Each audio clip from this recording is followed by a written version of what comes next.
name is James back with 360 and back, and in this short iGuide tutorial I want to go over setting the Pano angle. If you're familiar with the iGuide knowledge base, simply type in modifying panos, enabling, disabling, setting initial pano, angle, and floor. If you're not familiar with the iGuide knowledge base, I made a video on this previously, which I would highly recommend to go back and watch first. In this tutorial, I'm just going to be focusing on setting the Pano angles individually. So let's go ahead and jump right in. So go ahead and log into your iGuide editor's account, and then once you've done that, go ahead and find a tour that you'd like to edit.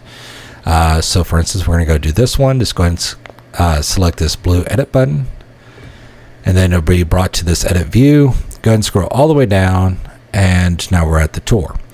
So I want to talk about these hotspots. These hotspots is when your viewers are going to go from one area to another, and it shows a particular angle of that spot.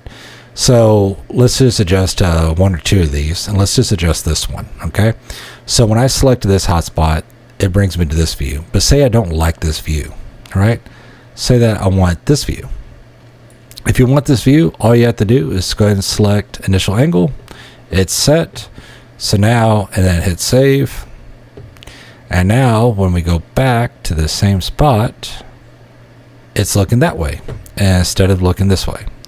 So a little bit more pleasing and a little more aesthetic. Now you don't have to do this for every hotspot. I would do this just for the major areas that you know that your viewer is going to be clicking on. So like here, I've made all these to face the kitchen because that's the view that I wanted them to see.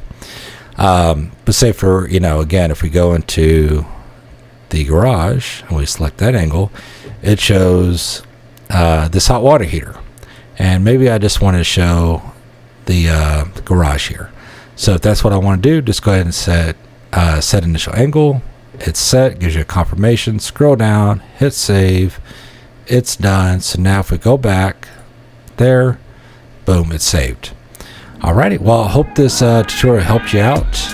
If you have any questions, feel free to send me an email or leave a comment below. Thanks so much. I hope you have a great day.